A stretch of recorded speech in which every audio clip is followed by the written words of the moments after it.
अप्रैल 2011 को ये समाचार प्रकाशित हुआ था। सर्वोच्च न्यायालय आज की तरह निष्पक्ष हो जाए तो जज श्री मोदी जी को जेल में होना था, यह शीर्षक रखा हुआ था। इसको जब पब्लिश हुआ, मार्केट में आया, तो माननीय जज साहब ने, तो उन्होंने ना रजिस्ट्रार के द्वारा मेरे को नोटिस उपलब्ध करवाया। तो जो मैंने मिलॉट छापा था, इसमें भी मैटर में भी मैंने एविडेंस दिए थे। ये मतलब ऐसा भाषण वाला आर्टिकल नहीं था। अब हम लोग पत्रकार हैं मिलोट, वो हमारा काम छापने का रहता है, वो हमने कर दिया था। और काफी लंबी कहानी है मिलोट में।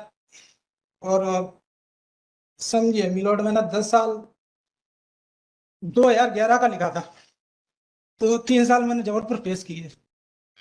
और आपको मध्य प्रदेश की बताया था, यहाँ पर मर्डर होना बड़े आसान काम है। इस बहादुरी के साथ मैंने लिखा। आज मैं जिंदा हूँ, अखबार जिंदा है, और आज तक एपोलॉजी नहीं छापी चैमलवाड़ी अखबार ने। सर काफी समय हो गया सर, मैं एपोलॉजी के अनकंडीशनल एपोलॉजी देना चाहता हूँ सर। तो 10 साल बाद अब सर लिस्टेड हुआ सर। और पहले में 3 साल तो सर मैं यातायात जब, तो मैंने अपने जो भी रिप्लाई थे सर, मैंने पेश तो किए थे सर। तो मैं, यदि एपोलॉजी मेरी स्वीकार हो जाती है मिलोट, तो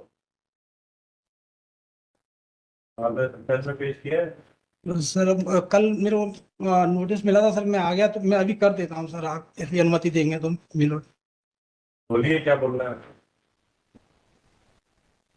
मतलब इसके अलावा कुछ नहीं कहना है?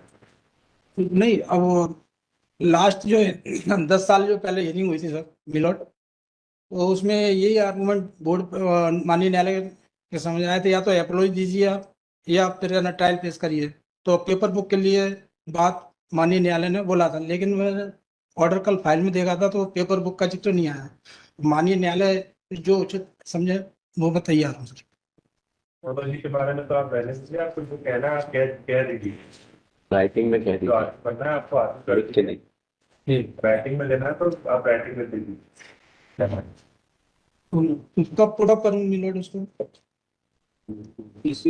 जो राइटिंग में देना है ये जैसा भी 2 बजे 2 बजे तो मिलोट मैं बोल देता हूँ। हाँ? मैं बोल देता हूँ।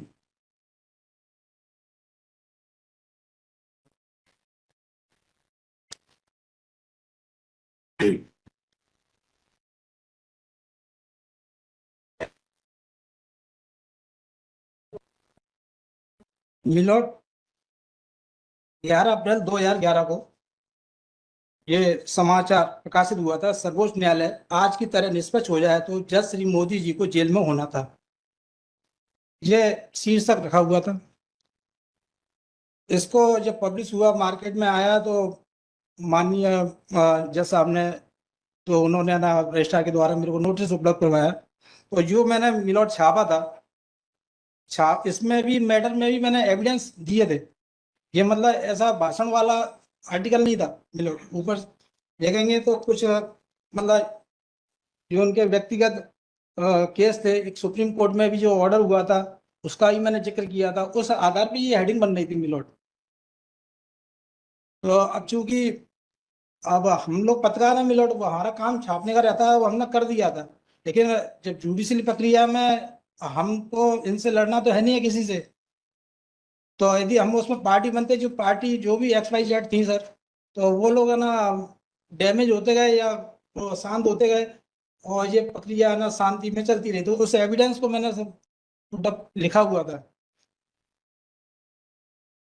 अब मिलोट काफी लंबी कहानी है मिलोट में। और समझिए मिलोट मैंने 10 साल 2011 का लिखा था, तो 3 साल मैंने जबलपुर फेस किए। और आपको मध्य प्रदेश की बताया था, यहाँ पर मर्डर होना बड़े आसान काम है। इस बहादुरी के साथ मैंने लिखा। आज मैं जिंदा हूँ, अखबार जिंदा है, और आज तक एपोलॉजी नहीं छापी चैमलवाड़ी अखबार ने। माननीय न्यायालय की तरफ से काफी दबाव, फोर्स ही बोला गया कि एपोलॉजी करिए। कई बार फोर्स बुला लिया गया कि आपको गिरफ्तार करेंगे, और मिलट उन सब से मैं निर्भीकता होके, तो मैंने चलिए जो भी प्रक्रिया होगी उसके तहत में निपट लूंगा। लेकिन आफ्टर 10 साल बाद अब हियरिंग पे आया है, तो मेरे में शारीरिक क्षमता और मानसिक क्षमता तो है नहीं है। और मिलोट फिर भी यदि इसको फाइल पेश करने के लिए कहेंगे, तो जो मैंने ऑलरेडी पुटअप किया है, वो सारा मेरे लिए अपने आप में तथ्य है। 3 मैंने सर मिलॉट इसमें पेश किए थे। पहला फाइल एफिडेविट था 22 जून 2011। सेकंड मेरा एडिशनल रिप्लाई था 27 जुलाई 2011। और तीसरा मेरा 24 एफिडेविट था विद एविडेंस, तीनों 24 अक्टूबर 2013। ये सब मिलॉट मेरे जबलपुर चल रहे थे केस। तो फिर मैं यहाँ से, चूंकि वहाँ 2 साल जाता रहा, परेशानी होती थी, तो मैं यहाँ पर मिलॉट ट्रांसफर करा लाया ग्वालियर। और यहाँ 2 हियरिंग भी लगी माननीय यूसी, जैसे यूसी मास्टरी और गंगले साहब के समय।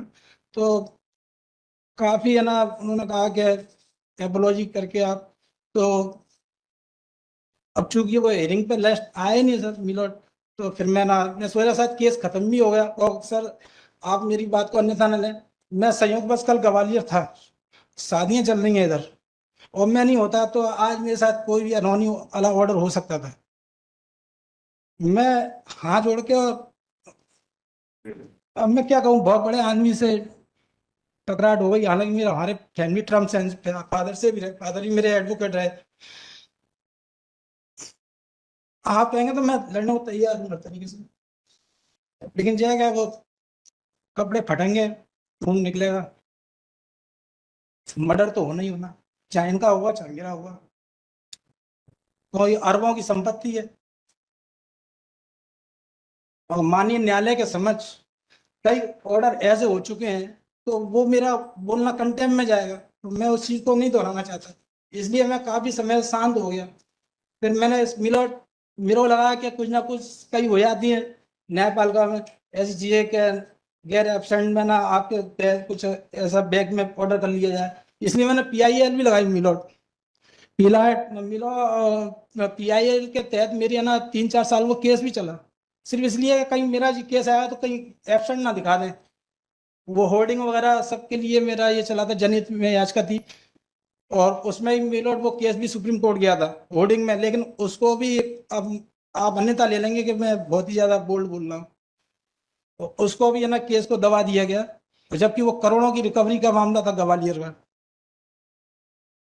करोड़ों की संपत्ति नहीं होती और निजी कंटम होता तो आप मेरे को जो भी सजा देते मैं सहज तैयार हो जाता।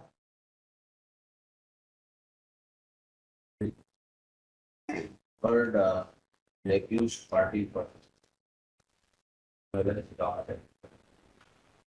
Orders is up.